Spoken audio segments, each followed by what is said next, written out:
Good morning बच्चों।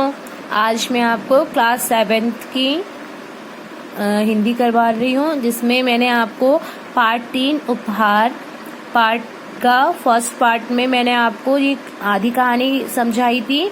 इसमें मैं आपको आगे की आधी कहानी बताऊंगी, जिसमें मैं इन शॉर्ट में आपको थोड़ा सा शॉर्टकट में बताती हूँ कि मैंने आपको इस कहानी में क्या बताया था। इसमें प्रेम कोमल बूंदिया जी ने लिखी थी। ये कहानी एक राजा जो कि बहुत दयालु और न्यायप्रिय था, वह अपने अपने बेटे का जन्म उत्सव मनाता है, जिसमें वह इनाम रखता है कि जो उसको सबसे अच्छा उपहार देगा वो उसे अपना राजपाट में से उसको बहुत अच्छा तोहफा देगा, इनाम देगा। तो एक दीनू नाम का व्यक्ति रहता है जो कि उसके पास वो भिखारी गरीब रहता है। उसके पास कुछ नहीं रहता है खाने पीने के लिए, मगर वो राजमहल देखने के लिए और राजा को देखने के लिए वो अपने घर में कुछ बचे हुए आटे की अपनी बीवी से रोटी बनवाता है और लेकर वो रास्ते में जाता है। रास्ते में उसे कुछ गरीब लोग मिलते हैं, वो भिखारी रास्ते में मिलते हैं, वो उनको खाना खिलाता है। दो कुत्ते मिलते हैं, उनको खाना खिलाता है। इस तरीके से गाय और बछड़ा मिलता है, उन्हें रास्ते में रोटियां खिलाता है, रोटियां खिलाते हुए जाता है। और जब वो राजमहल पहुंचता है तो वहां से मैं आपको आगे का चैप्टर समझाती हूँ। राज दरबार में जब वह पहुंचता है, हक्का बक्का रह गया।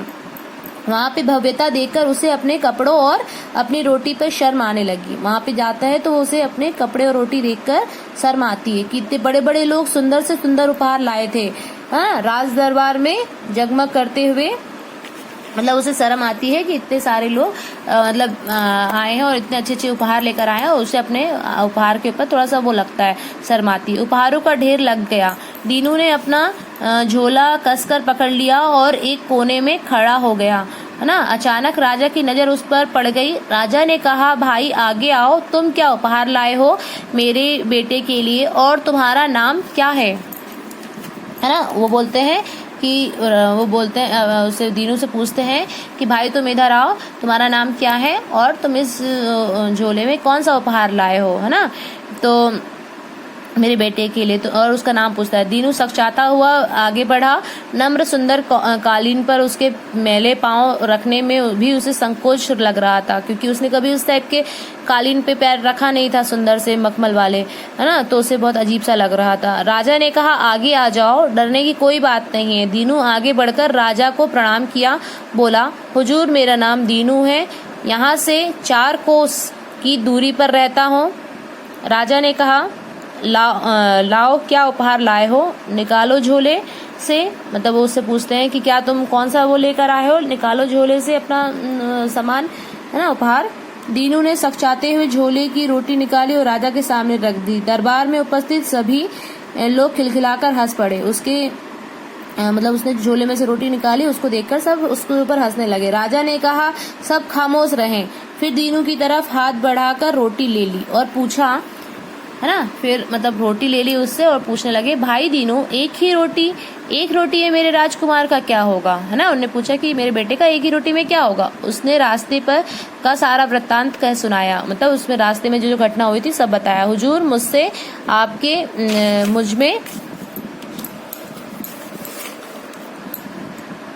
उन्होंने बताया कि हुजूर मुझमें आपके लिए उपहार लाने की हैसियत कहाँ है, या तो जो कुछ मेरे पास था वही लेकर आ गया हूँ ताकि आपके दर्शन कर सकूं।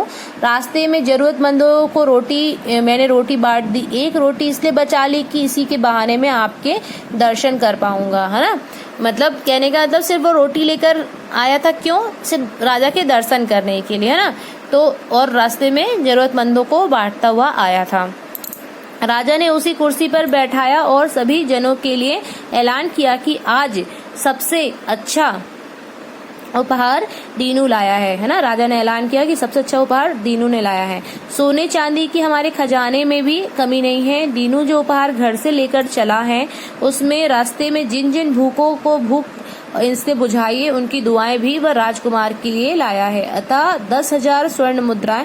उन्होंने ये बोला राजा ने कि दीनू जो है वो क्या क्या लेकर आया है मेरे बच्चे राजकुमार के लिए, जिसने दीन दुखियों की मतलब सेवा की, उनने सबने इनको दुआ दी है, तो वो रोटी के साथ में वो दुआ भी राजकुमार के लिए लेकर आया है। तो अतः 10,000 स्वर्ण मुद्रा दीनों को दी जाती है, साथ ही जीवन भर का इसका और इसके परिवार का भरण पोषण भी राजकीय कोष से होता है। इसे राजयज्ञ समझी जाए। इसे 10 एकड़ जमीन भी दी जाती है, वह जिस पर वह खेती करे और जरूरतमंद लोगों को रोटी दे, है ना। वो मतलब उसको क्या क्या स्वर्ण मुद्रा 10,000 स्वर्ण मुद्रा दी जाती है। राजा का ऐलान होता है कि 10,000 स्वर्ण मुद्रा दी जाए, उसको जीवन भर उसके परिवार का भरण पोषण किया जाए, राजकोष उठाए, और 10 एकड़ जमीन उसको दिया गया जिससे वह खेती करे और जरूरतमंद लोगों को रोटी दे सके। राजा ने इस निर्णय से सभा के उपस्थित सभी हतप्रद और आश्चर्यचकित हो गए। मतलब राजा का यह आदेश सुनकर सभी क्या हो गए, मतलब चौंक गए, है ना। ध्यान मतलब इस टाइप से वो हो गए कि इस तरीके से राजा ने कैसे दे दिया, है ना, क्योंकि उसने तो सब बहुत अच्छा उपहार लाया था। ठीक है बच्चों, आपका ये चैप्टर कंप्लीट हुआ। आगे का शब्दार्थ और एक्सरसाइज आपको शब्दार्थ कॉपी में करनी है, और एक्सरसाइज मैं आपको PDF सेंड करूंगी, आपको कॉपी में करना है। Thank you.